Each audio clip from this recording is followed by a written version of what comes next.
Good evening, ladies. Hi, Dana. Hi. Hello. Hi, Ham. Hi, How Angie. are Hi, you? Ella. Hi, Hello. Dina.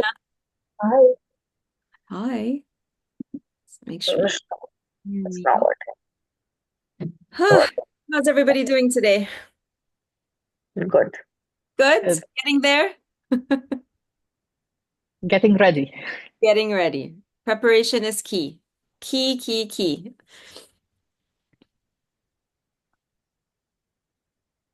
Wait one more minute and then we'll start. Hind is here. Hi, Hind. All right. Okay, ladies, today is preparation day 3.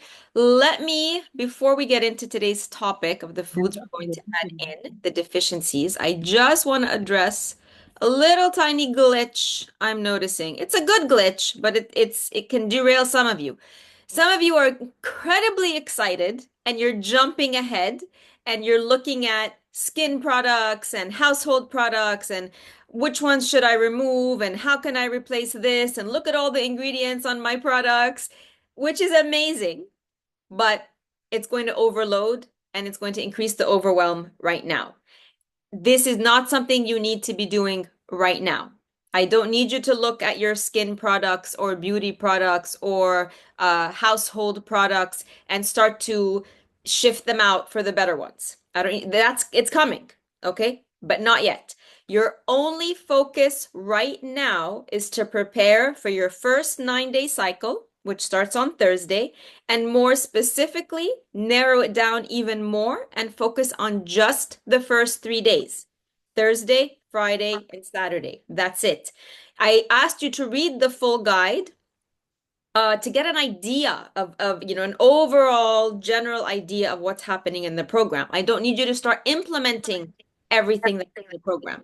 The only thing you need to implement day by day when you check your email every single morning are the specific pages that I say focus on today. That's it. All the other stuff will come. We're going to talk about skin. We're going to talk about supplements. We're going to talk about your mindset. We're going to talk about specific hormones. We're going to do all of that. But there is a very gradual progression because you can't do it all at once. You will feel overwhelmed to a point where you will get stuck and do nothing if you try and do that. So I love the enthusiasm, but I will curb it right now because I need you focused on one thing and one thing only, which is your first 9-day detox, and even more than that, the 3 days that start on Thursday. So right now, what you should be doing, Tuesday's almost finished. Tomorrow, you should have all of your ingredients for Thursday ready. By tomorrow night, you should also have, ideally, maybe prep your lemon water tomorrow night. Prep your ingredients for your berry smoothie tomorrow night. Have maybe the salad ready, especially if you work outside of your home and you need to take things with you to work. Always be one day ahead of the plan. Always have all the ingredients and all of your meals planned for one day at a time. If you're somebody who can't do 3 days at a time or 4 days at a time, then do it one day at a time ahead of the plan. All right. Um, Angie, okay, let's talk about the first 3 days first then. Let's get those questions out of the way. So the first 3 days, starting Thursday, you will have for breakfast, and just know that the breakfast routine is indefinite until I tell you otherwise. Lemon water, celery, and the berry smoothie. Lemon water, you can add honey to it, you can add ginger to it, you can add curcumin to it. What else do other people add to it? That's basically it. You can add all of those things, or you can just have plain lemon water if that works for you. Celery is plain celery. Do not add honey to the celery. Do not add apples to the celery. Don't add anything to the celery. It's just plain celery. And then the berry smoothie. If you can't find any of the ingredients, I think specifically mangoes, if you can't find them, and in general, any of the recipes, if you can't find a fresh fruit or vegetable, 100% you can use the frozen ones. Frozen ones are not processed. I mean, you can freeze your own vegetables at home, right? You're not they know, but nothing's added to frozen fruits or vegetables. So you can find frozen mangoes. If you don't find them fresh or frozen, eliminate them. It's not a big deal. Like I said, you can't do this wrong. And since you're going to be doing this long term, whenever you do find them, pop them in. So that's breakfast indefinitely.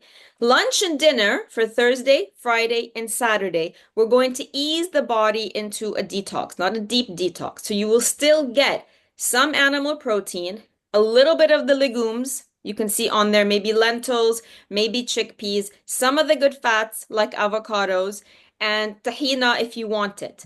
You have the flexibility in these first 3 days to choose the recipes from the clean eating guide for your lunch and for dinner. If you want to add animal protein to lunch and dinner, you can. Both times. You want to do it just once, do it just once. Don't eliminate animal protein altogether. You're going to do that on Sunday.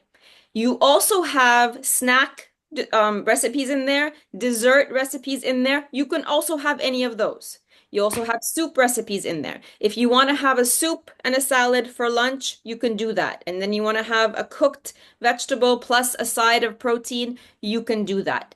You cannot do it wrong by choosing any of the recipes for lunch and or dinner. You can choose the same recipe to repeat all 3 days if that's easier for you in terms of your time and time in the kitchen. Starting Sunday is where you are going to remove all legumes, all animal protein, all the nuts, seeds, grains. Starting Sunday is just fruits and vegetables. And we'll talk a little bit more in detail about that on Thursday. All right? Is that clear to everyone in terms of what happens Thursday? Thursday, Friday, Saturday. Yes, yes, Perfect. clear. Okay. Um, Sorry, I missed the breakfast. What was the breakfast again? so your breakfast routine starting Thursday and indefinitely until I tell you otherwise is your lemon water, celery juice, and berry smoothie. Okay? Can I have them whole, like just berries, or does No, it need to be a smoothie? it needs to be a smoothie because the reason, especially first thing in the morning, what we're doing is your liver, and we're going to talk about that in more detail, but your liver regenerates at night and it heals at night. And when you first wake up first thing in the morning, it doesn't want to be hit with fats and proteins and really hard to digest foods. It's been working really hard all night. We want to help it sort of ease its way into how it's going to start working the rest of the day. And because everybody here has some kind of condition and some kind of symptom, we know that your liver and the rest of your digestive system is tired and it's compromised and it's overburdened. So by giving it liquids in the morning, you get all the incredible nutrients from the lemons, from the celery, from the ingredients in the smoothie, but your body and your digestive system and your liver don't have to work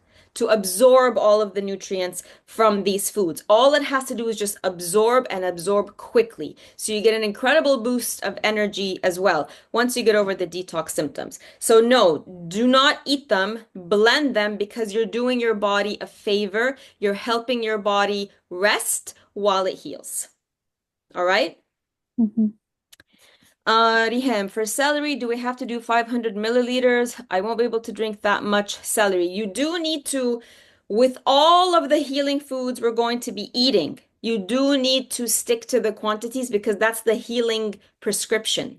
That's the healing dose. What we're doing now is flooding the body with all the nutrients it's been missing. So do not hold back. If you need to drink it more slowly, take your time with it, then by all means do that. But don't hold back on any of the quantities for any of the recipes. The only exception would be in the first 3 days.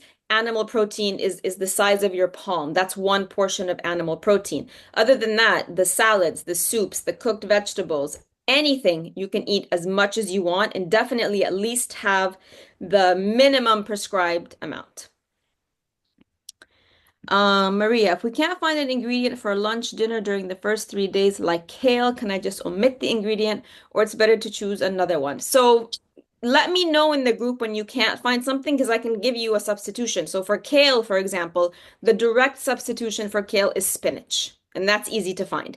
Anytime the recipe calls for mixed greens, that's a mix of lettuce or arugula or any kind of leafy greens. That's totally up to you that you can do. If, for example, like I said in the berry smoothie, you can't find fresh or frozen mangoes, then you simply omit it.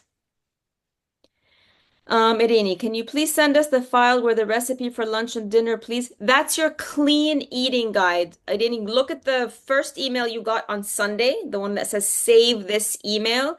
Open it, and you're going to find one of the documents is called Clean Eating Guide. That's the one where you choose your recipes for Thursday, Friday, and Saturday. Let me know if you find it or not.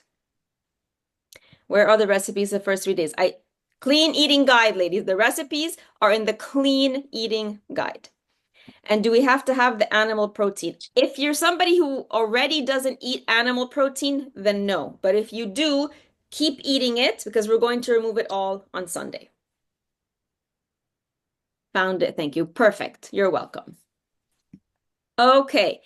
Let's talk about deficiency. So yesterday we talked about toxicity and the potential toxins in the things that you are eating that need to be removed because all disease, doesn't matter what the label of your disease is, all disease is a result of two things and two things only: toxicity and deficiency in your cells. That's it. Conventional medicine has something like 12,000 different names for every possible malfunction in your body.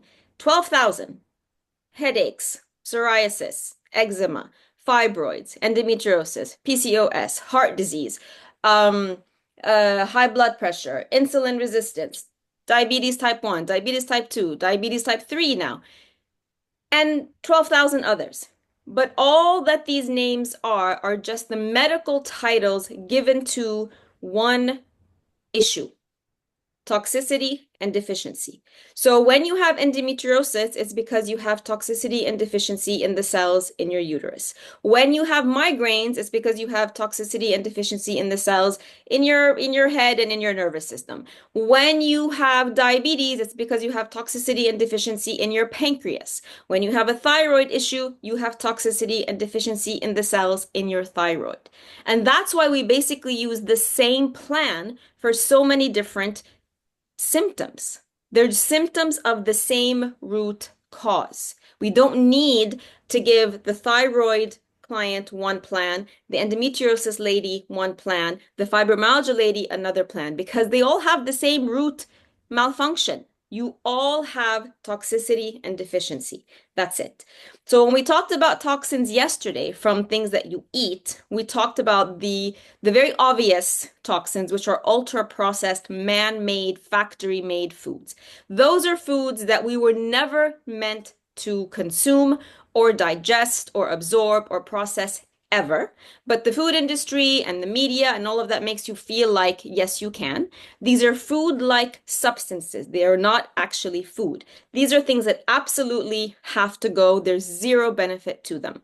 Then you have the ones that are lesser toxins and that come from nature. So they're a little bit more confusing and sort of hard to figure out why they're causing a problem. There's the ones in terms of the legumes, beans, legumes, seeds, chickpeas, lentils, things like that. Yes, they come from nature. And yes, we say eat lots of things that come from nature, especially plants, but not every single plant was made to be eaten. You have poisonous plants, right? We don't eat poisonous plants. We don't eat poisonous mushrooms. So there are a group of plant-based foods that are inherently difficult for our bodies to digest, and they have to go through a bit of a process before we can eat them. We have to soak them, we have to boil them. And then there are the foods that have definitely evolved with us, like animal protein, but in the last 100 years or so, they have become problematic. They didn't start out problematic, and we evolved consuming them. But because of modern day agriculture, because of the way that these animals are reared, things they're fed, things they've been given, it's become more difficult for our bodies to process them.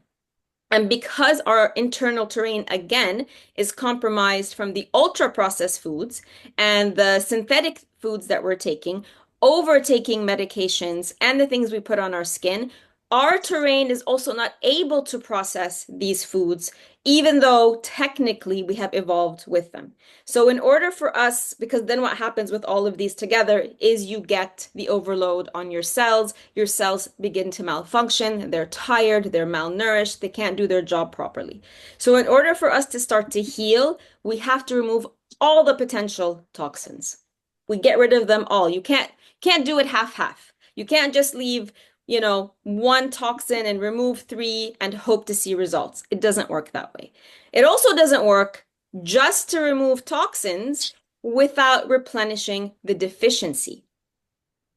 Deficiencies don't happen because you have a lack of pharmaceuticals or because you have a lack of supplements. When your cells are deficient, they're deficient in their basic building blocks. They're deficient in the fuel that they need to function optimally. You don't get headaches because you're deficient in Tylenol. You don't have endometriosis or irregular periods or fibroids because you're deficient in birth control. You don't have a thyroid issue because you're deficient in whatever that thyroid medication is called. You don't have high blood pressure because you're deficient in high blood pressure medication. You're not deficient in pharmaceuticals. That's not where the deficiency comes in. The deficiency happens because you don't have the building blocks. And the most nutrient-dense building blocks come from fruits, vegetables, and a little bit of animal protein. You can become deficient by overeating animal protein and leaving out your fruits and vegetables. So you have to do both removing toxicity and replenishing the deficiency in order to heal. You can't keep eating bread and pasta and cereals and sodas and junk and say, okay, I'm going to have one smoothie a day. Let me put in a smoothie and that will sort of balance things out and expect to heal. It won't happen. Of course, you'll get the benefits of the smoothie, but healing requires full removal of the toxins and then literally flooding the body with everything that it's been deficient in. And I mean flooding. So this is why when you tell me, I can't have all of the celery, and you're going to see the quantities are going to be coming up. The salad is too big for me. The vegetables are too much for me. We need that extra flooding because if let's say the baseline where you should be in terms of nutrients is here, you're deficient. You're all the way down here.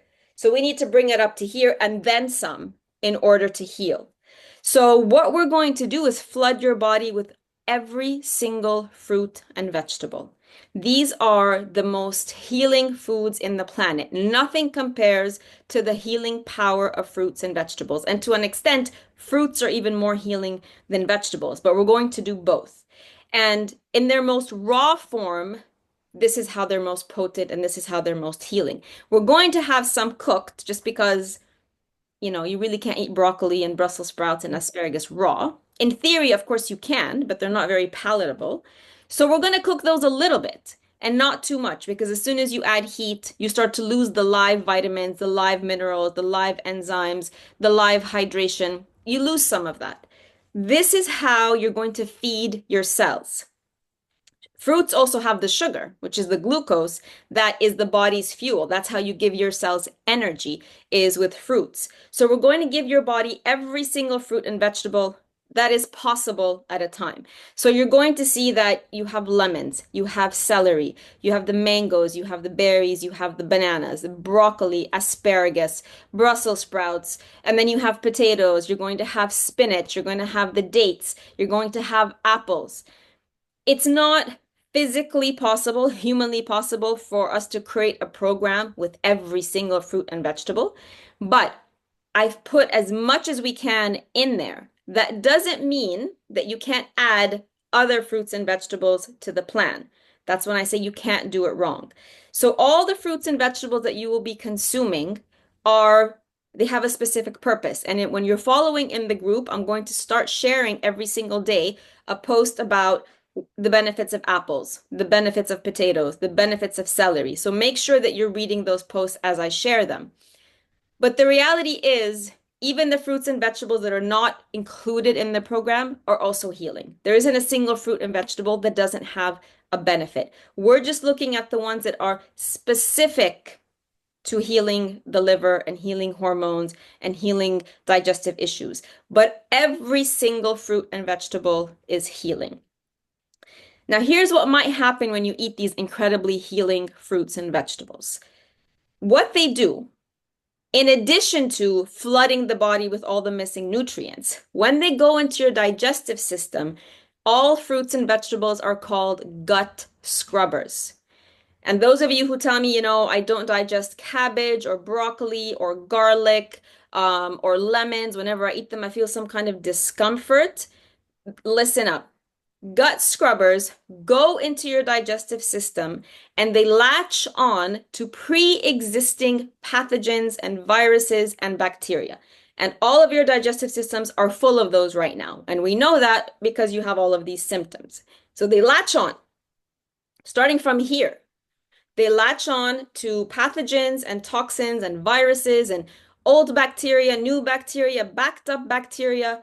They latch on to them, detach them from your digestive system, kill them, so you sort of like pulverize them, and then take them and swoosh them out of your digestive system. You will feel this process as bloating, as gas, as acid, discomfort, diarrhea, maybe constipation. So if in your, history of eating, you've eaten garlic, onions, broccoli, cabbage, even an apple, and it's given you any of these feelings and you attributed it to the fruit or the vegetable, this is where the mistake was. They don't go in and create a problem. They go in to heal a pre-existing problem.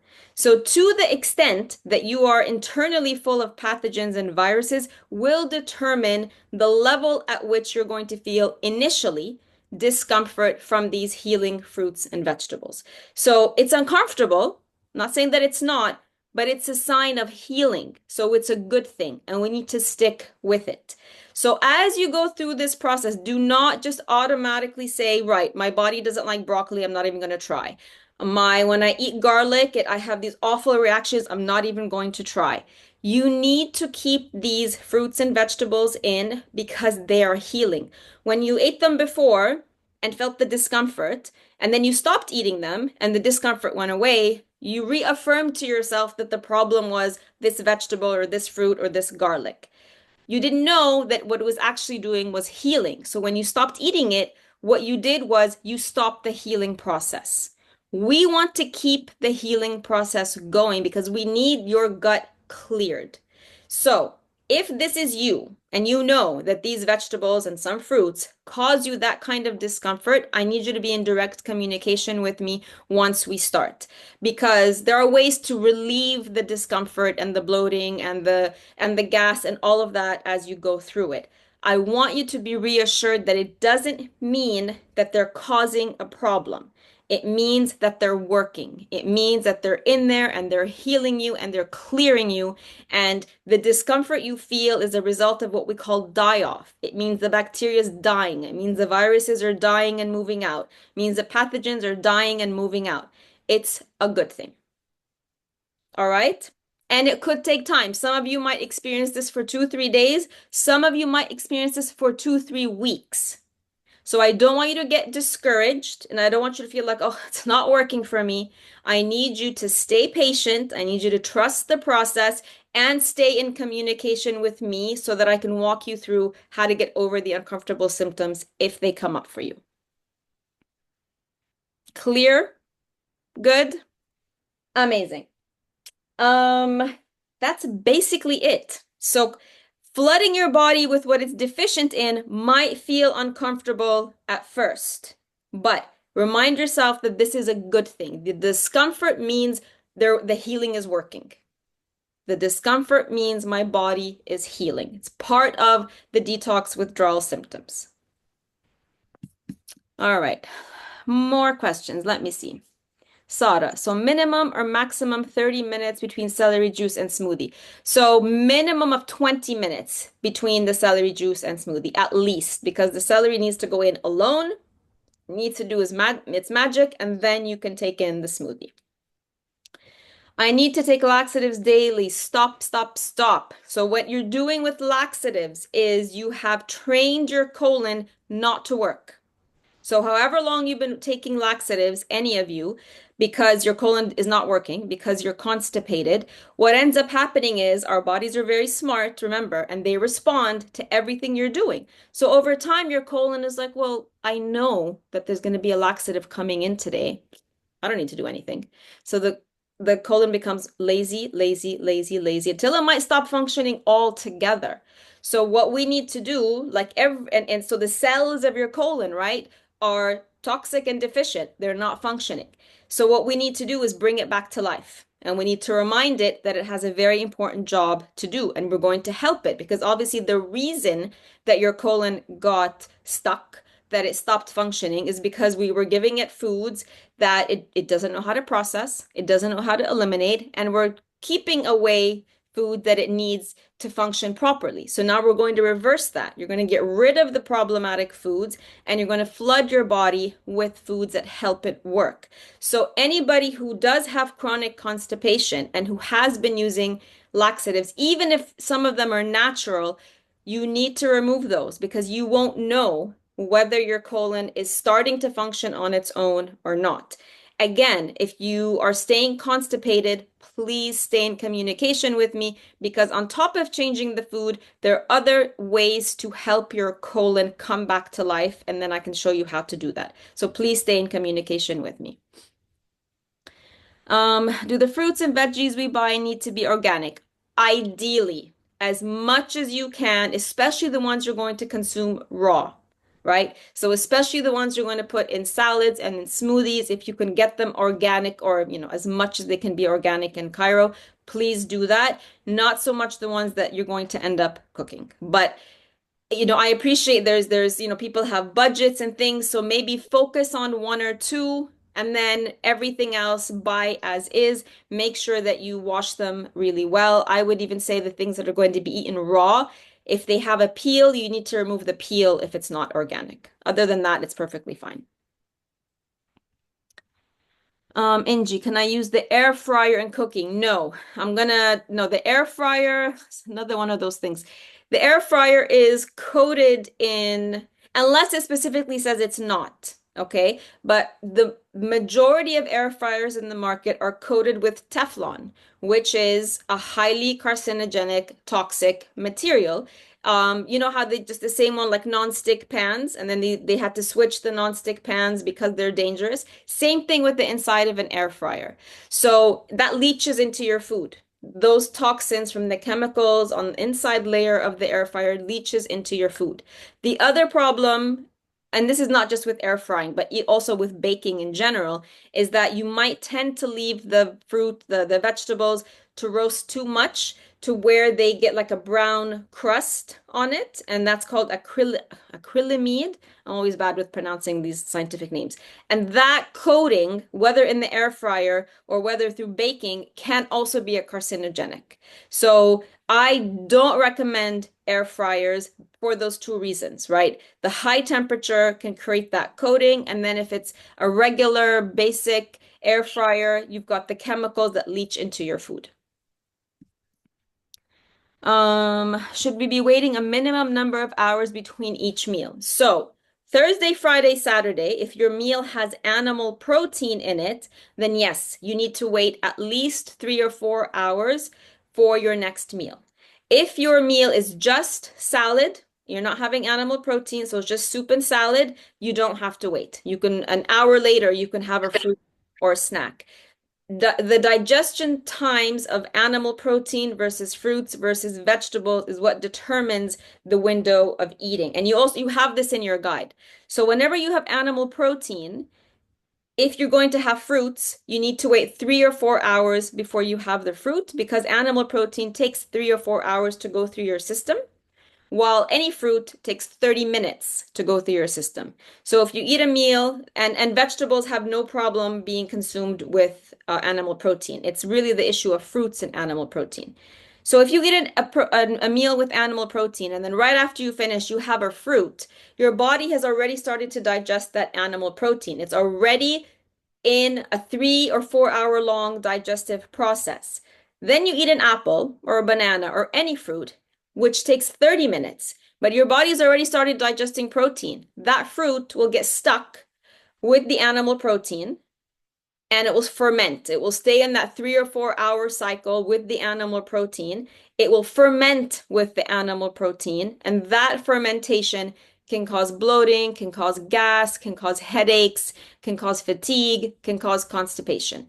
So, very specifically, either you have your fruit a half an hour before a meal with animal protein, or you wait 3 or 4 hours after your animal protein to have the fruits. Starting Sunday, there's no animal protein at all. So you can literally be eating your salad and your cooked vegetables, and half an hour later, have your apples and dates. You have your smoothie in the morning, you still feel a little bit peckish. Half an hour later, have apples and dates. You have your dinner, half an hour later, you can have apples and dates or fruits. So it's only when we introduce animal protein that you have to be very wary of eating times and eating windows. Habiba, I usually work out at 7 to 8 a.m. Should I only drink the lemon water and the celery juice before the workout, then drink the smoothie? Exactly. Yes, do that. That's perfect. What's the email address we should contact you through, please? Questions at danadenawi.com, please. That's the best one. Pekinam, any suggestions, reference for how we can wash and store already washed fruits and vegetables? Yes. So make sure the first thing is to make sure they're very, very, very dry because it's any little bit of moisture when you store them that will cause them to go bad very quickly. So make sure they're completely dry. For things like apples, lemons, whole fruits, you just dry them very well. I like to put mine in, the big drawers in the refrigerator. For things like leafy greens, again, very, very, very dry. Lay them out either on, you have dedicated kitchen towels just for drying your vegetables. Make sure they're super dry. And then when you store them in layers with paper towels between them. So in the event that in one bunch there is a bad leaf and it wasn't too dry and it starts to go bad, you don't ruin all of the produce that you have in there. So either wrap them in paper towels in bunches or put them in your containers with layers of paper towels in between. Maria, I can't find raw honey where I live. I only found organic and honey that is crystallized, but it's written preserving all the honey nutrients. Then that's fine. Then go ahead and use it. Organic and crystallized is fine. It's probably raw. Asare, hello Dana. I'm excited for this journey. Even though it's challenging, yes, it is for me to prepare them and eat on time or making sure to not skip a meal. If you have a recommendation for sunscreen, skincare, makeup. So you actually do have in your guide links for all of those. We're not going to get into this right now. I don't know if you were here at the very beginning of the call where I was saying some of you are getting really excited and jumping ahead and looking at makeup and looking at beauty products and looking at household products. And while that's amazing, I don't want you to overload. You're already overwhelmed, right? And feel challenged. I don't want you to feel even more of a load of trying to figure that out now because we don't need to figure it out now. You don't need to be searching for alternatives now. We will get to that when we get to the skin class. I think the skin class is even in the third week. Like it isn't even anywhere near now at all. So don't worry about it, okay? Another question about water. What kind of hot or cold thermos, is this a thermos is good for water or temperature or even hot drinks? Oh, I think water, like, if you're carrying water around with you, is that what you're talking about? Um, Obviously the best one is always going to be glass. The safest one is always going to be glass, followed by anything metal, right? Anything plastic is, unless it states that it's BPA free, is going to be plastic, is going to leach chemicals into the water. So I want to say the ones that are specific to hot or cold drinks. I don't actually know a specific brand that I can recommend for you. Um, but most, I would say you would have to look for something that is actually labeled as, BPA free, chemical free, safety, and they will have they will be labeled as that so that you would know. And cooking pans, any specific material. So for cooking pans, the best cooking material is stainless steel. And usually the best stainless steel pans are there, and they'll have that description when you buy it. It's like 3 layers of stainless steel together. Some of the really maybe upper end ones will be a layer of stainless steel, a layer of copper that you don't see, and then a layer of stainless steel or pure copper, but those are like incredibly expensive. And then you have ironclad, which are very, very heavy and not very practical to use. Ceramics are also good. You basically want to stay away from the Teflon and the coated and the ones that are like non-stick. Those are the worst ones. Farah, you recommend that the latest we eat breakfast is 8 a.m. What if I wake up a little later on a weekend and have breakfast around 10 a.m.? Does this ruin the following meal times? You will have to readjust the following meal times for sure, but that for me is not such a big issue as much as when your last meal is. So yes, it might happen on the weekend that you wake up later naturally and things are shifted a bit. As long as your last meal is 3 to 4 hours before your bedtime, whatever your bedtime currently is, or by 6 or 7, if you sleep at 10, let's say, which is the best time to go to sleep, then your last meal would have to be by 6 or 7. That is going to have more of an effect. It's going to upset, let's say, the process. Having a meal close to bedtime, that will upset the process more than you waking up and having a breakfast at a later time. Maha, is cooking in glass pots fine? Yes, also glass pots, very fine. Farah, you mentioned meal prepping and freezing food for the week. Have you done this with cooked vegetables, or would they taste different or spoil? I have done this with cooked vegetables. I don't leave them in there for more than a week, so I don't use huge quantities. And I've only done it for a week, so I don't know if they would taste different after a week. Within 1 week, they taste perfectly fine. Juice and smoothies can be kept in the fridge for 24 hours or 2 days. I would say ideally 24 hours, no more than 2 days, and make sure that they are in an airtight jar, very, very airtight jar, and make sure you put them inside the furthest part of your refrigerator, so not in the door, because the door is the least cool part of your refrigerator. So deep inside your refrigerator, maximum 2 days. Yes. Tupperware is good or not good? No, plastic storage containers are not ideal. And some of you have asked me about this. You do want to, at some point, and again, not now, so don't fluster yourself or put pressure on yourself if you don't have glass containers. But for the long term, because this is a lifestyle, you want to gradually switch out even one container, one plastic container at a time for a glass container. And this is literally what I did years ago. I would just literally like say, right, how many containers do I have? And like every month I go and like throw away 2 and buy 2 glass ones, right? And eventually you end up with all glass. So of course you can go and exchange it all at once if you want, but I'm saying if budget is an issue, don't feel like you have to go and do all of this at once. You can literally go and buy 1 glass container per month. Give yourself the time and space to do that. And in a year, maybe a little bit less than that, you'll have a full set of glass containers. Neriman, what if we put baking sheets in the air fryer? So like baking paper, you mean? That is a good question. Let me look that up and get back to you, Neriman. Can you remind me, please, in the group, Bukra?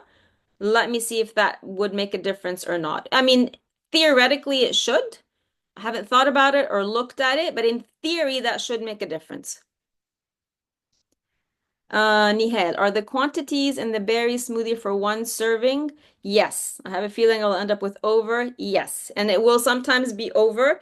And yes, it is the full quantity. If you feel like with the celery or the smoothie initially, like it's too much, Take your time drinking them. You only want 500. If it ends up being a little bit more, because some of you, some of us put a little bit more, some of us use a different, fill the measuring cup a little bit more. Make sure you drink the 500 and you can save the rest as a snack for later or to have the next day. Nariman, can I take the daily apples with the cinnamon and tahini like the snack option? Um, you can do it with tahina Thursday, Friday, Saturday, but not starting Sunday. Yeah. If I can't find grass-fed beef or beledi chicken, can I still eat them from the first 3 days? Should I just eat fish? You could do that. If you would rather, since you can't find them, just eat fish, then yes, you can do that. Also, my flare-ups are very intense right before my period and 2 days into it. Does this mean that it's all related to my imbalance? So this is a really great question because everything that happens in your body is related.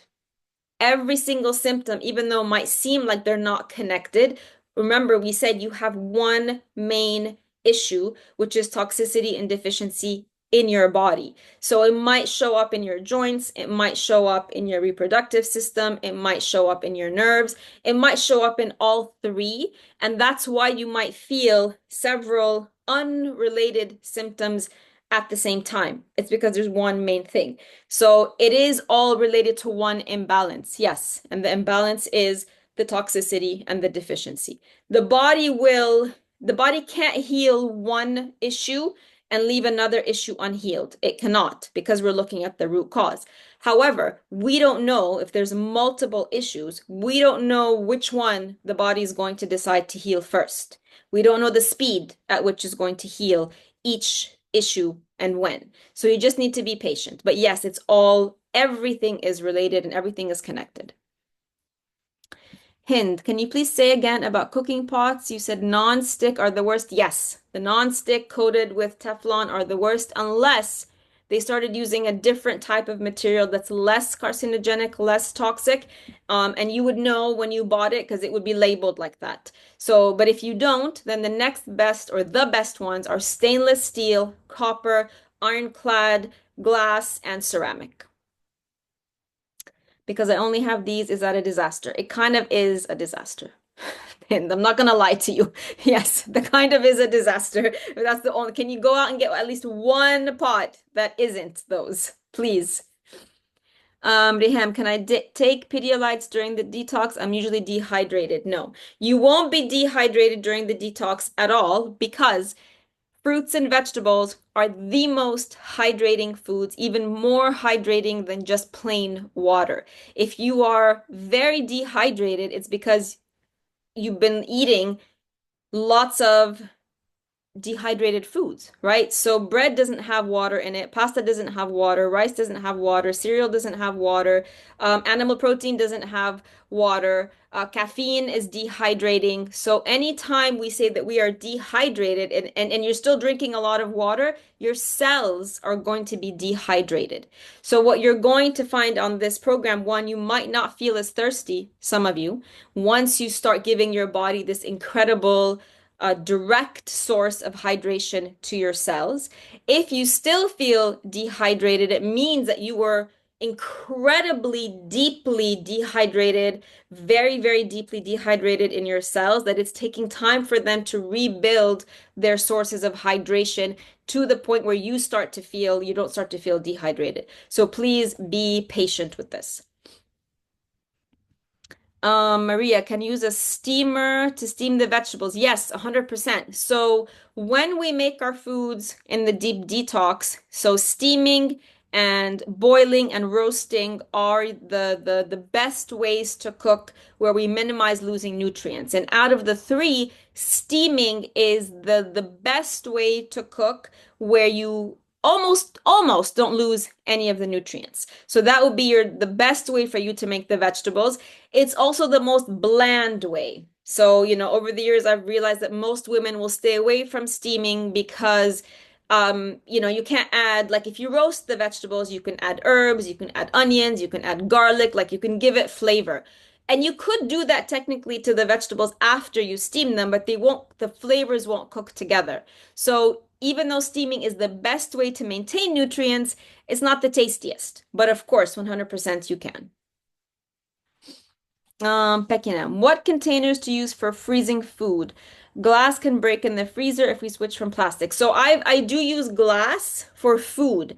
That doesn't expand, right? Vegetables, they don't once you've cooked them. But liquids, like I've said, I put celery in glass jars and liquids expand and those have exploded. But for everything else, I do use glass and it's perfectly fine. Nothing happens to them. Celine, ceramic cookware could also say non-stick. Is this the same? No, it's very different. So ceramic is non-stick and it's not tefal. So ceramic is fine. Definitely ceramic is fine to use.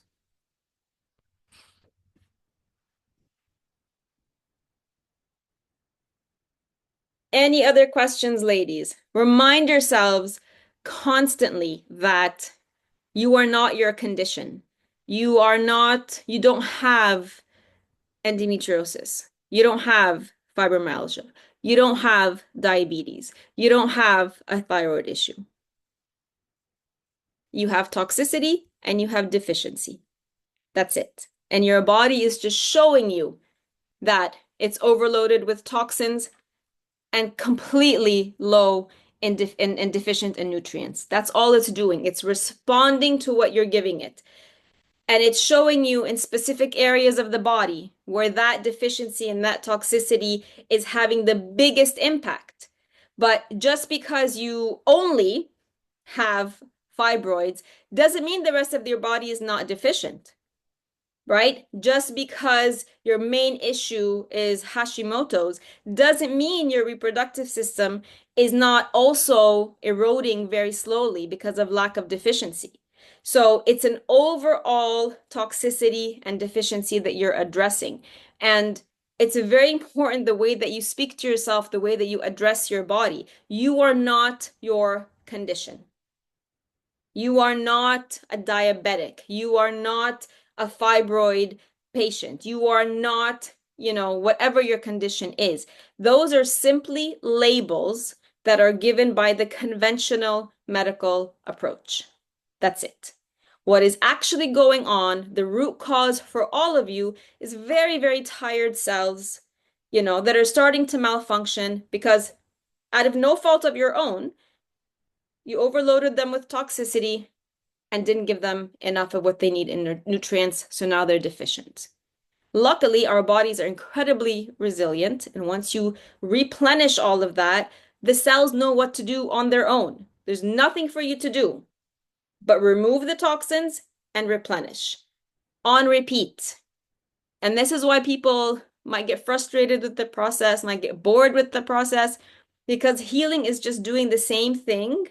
And you're going to see you're doing the same thing over and over and over again on repeat until that switch flips in your body and the cells are jump started and you start to heal. And then when that happens, you still keep doing the same thing over and over and over again. So I just want you to remind yourself to trust the process. Your cells and your body know exactly what they need to do to heal. They're just waiting for you to give them a chance to be able to do what they know how to do. Our bodies know how to heal. Don't ever listen to anybody that tells you this is just how it is. There is no solution. It's genetic. You just have to live with it. Take this medicine for the rest of your life. When it comes to chronic conditions / hormonal conditions, every single one of them has been and can be reversed. So you also need to know the difference between chronic conditions and when you actually do need medication, right? So whenever you hear me say everything can be healed, everything can be reversed, talking about chronic conditions caused by toxicity and deficiency. I'm not talking about emergencies, obviously, ladies, right? I'm not talking about emergencies, acute situations, acute infections, things that happen suddenly, things that, God willing, you never end up in the emergency room. That's actually the part of medicine that is brilliant and works, right? But when it comes to chronic disease, conventional medicine is failing miserably because in the past 70 years, we've only seen chronic disease on the rise. Everybody you know, think about everybody you know, and think if you know one person who doesn't have something going on with their health. Something, right? So there's something in the system that's not working. And unfortunately, what's not working is that they don't address root cause. And they don't address root cause because if they did, then you wouldn't need the pharmaceuticals, right? Imagine if you just stopped taking Panadol, if you just stopped taking Tylenol, if everybody didn't need to take diabetes medication or heart pressure, high blood pressure medication, or birth control, painkillers, all of these can be reversed. So always be mindful that there is a time and place for the brilliance of medicine, but fortunately or unfortunately, very few people get to experience the brilliance of medicine. Fortunately, very few people have emergency situations where they have to go and the doctors save you, like how you see on the TV shows. 99.9% of us are suffering from the chronic conditions where conventional medicine is a total failure, unfortunately, because they don't want to look at the root cause. Because if they do, there's no money there, right? Instead of giving you a pill, they tell you go home and change how you eat, and then they never have to see you again. So be very mindful of when medicine works and when it doesn't. And when it comes to chronic conditions, you're not healed if you are still taking medicine. Healed means no symptoms and no medicine. So the difference between healing and managing. And what we're doing here is healing. We're reversing the symptoms. And obviously, I can't tell you what to do. But if you want to choose to come off of your medications, this is 100% your choice. But not something you do on your own either, because there is a proper way of coming off of medications. So if this is something you want to do, and you can, every single condition that every single one of you here has, because some of you have said, I'd like to come off my medication, but I don't know if I can. You can. Thyroid, fibroids, endometriosis, PCOS, fibromyalgia, every single one of those. You can come off your medications if you choose to. When you choose to, when and if you choose to, you do need to be followed up with your doctor because there is a way to taper off. So please don't go and just decide on your own to go cold turkey and stop your medication. You do need to have that support as you come off the medication. So ideally, your doctor should support you in this. If he doesn't or she, you need to find another doctor because this is up to you and not up to them. Some more questions. Sally, hi, beautiful Dana. I'm really excited about the program, but I'm a little bit overwhelmed. I have a lot of information to process. I wanted to confirm if I can use frozen vegetables like peas, carrots, and artichokes. 100%. Of course you can. Yes. If I'm traveling after the 9 days, how to handle my meals at a hotel? Let me know because there's several of you in that situation. Nariman, you're not alone. There are several of you who will be traveling, whether directly after the 9 days or different, intervals throughout the 3 months. So when any of you will be traveling, please reach out and let me know, and I will tell you exactly what to do. Can I store raw veggies in plastic bags in the freezer or just stick to glass? I've done both, Maria, right? I've done both. Sometimes I don't have enough glass containers to store the food that I need in the fridge and to store things that I need in the fridge, in the freezer. You can do both. We can have any hot water with ginger or rose petals between the main meals or after dinner. Ginger, yes. So you're going to see in the plan though that after dinner you have lemon water and you have lemon balm or hibiscus tea. So stick with those first. So stick with whatever is in the plan, and then you can add different drinks throughout the day as much as you want. That's not a problem. Becky-Nam, I'm curious about organic coconut oil and milk. Coconut is a drupe fruit. I don't know what that means or if that's a typo. Like dates, and you mentioned it's not allowed starting Sunday because of the fat. So what we're doing on Sunday is eliminating fat, protein, seeds, and grains and all of that. It is a good fat, but it's also a fat that can potentially overload the liver. So in and of itself, it is not a problem. But what it can do and what it can potentially be doing without you knowing is overloading your liver. So you might be taking coconut oil, and you might be having animal protein, and then maybe you're having avocados, and maybe you're having nuts, maybe you're having almond butter. All of these are good fats, but too much of the fats can overload the liver. So again, we're removing all the potential triggers to start at zero, but there's nothing wrong with coconut oil or coconut milk. Neriman, some of the snack options are more like a dip. Do we take them with veggie sticks? Yes. If they're a savory dip, you take them with veggie sticks. If there's, and I don't think there's any sweet ones, but the sweet ones you could, use fruits to dip them in. If I can't find a specific ingredient in the supermarket, can I switch it for another fruit or vegetable in my smoothie, lunch, or dinner? 100%. Yes, you can. If you can't find it fresh or frozen, you can just eliminate it. If you can't find it fresh, use the frozen. Yeah, yes to all of that. Then kindly can you write down your email to send you my Okay, let me see. I'll write it down here. Questions at com. It's the same one. You can just hit reply to the daily emails you get from me. Helen, just hit reply to that and automatically it'll go to that email. Pekinam, does the program also prevent varicose veins getting worse? Yes. So again, varicose veins is a malfunction in your circulatory system. So you have a circulatory system, you have a respiratory system, reproductive system. So these are the bigger systems and then you have all the little organs inside the systems, and all the little organs are composed of all the cells. So again, we're looking at the same thing. So yes, you will see an improvement in that. I will be traveling on the 24th as well. Anybody who's traveling, let me know a couple days before you're going, and I will tell you what to do depending on where we are in the program. Nariman, where in the reading material does it mention lemon balm and hibiscus? In your eating schedule, look in the document titled Eating Schedule. The lemon balm and hibiscus start on Sunday.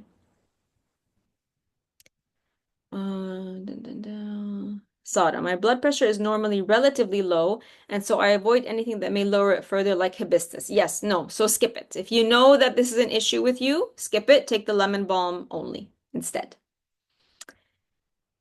Sorry, then I have to go. I'm so sorry. No problem. See you tomorrow. I'm allergic to citrus. Can I change the morning lemon? What happens, Amuna, when you have... Where is Amuna? I'm trying to see her. There you are. Hello. What happens when you have anything citrus? What's the reaction?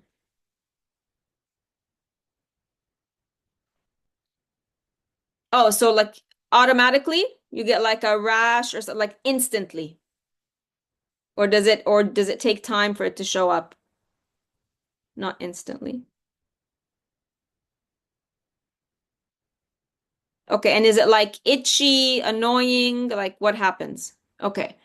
If I drink orange juice, it's instant. Okay. Let's stick with let's do half the amount of lemons in your lemon water in the morning, okay? Because it could be that it's a healing. It could be a healing effect, like how I was talking about with the gut scrubbing. Okay, so it could be a healing effect, and it could disappear when you remove all the other toxic triggers. So we want to be able to gauge that.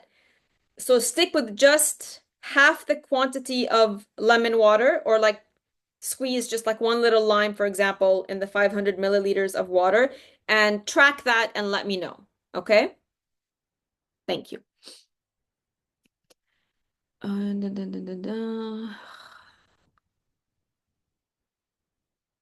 Hell, I drink moringa herbs with lemon leaves. Should I keep drinking them? No. Remove everything. Stick with the basics of the plan. I can't get lemon balm. What is the replacement? You didn't find it online?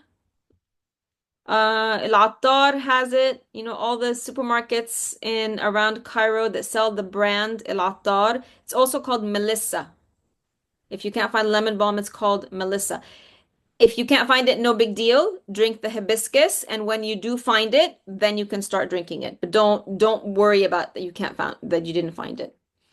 What are your thoughts on sparkling water? No sparkling water. Nothing that's filled with gas. right? That disrupts the natural biome in your gut, disrupts the balance of good and bad bacteria.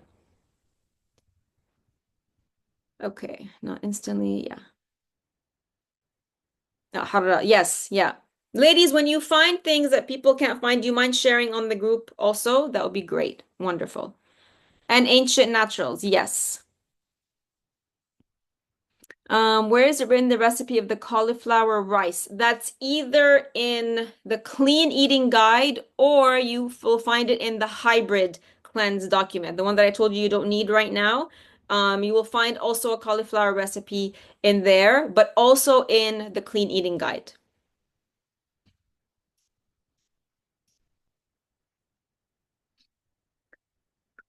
Any other questions for me, ladies?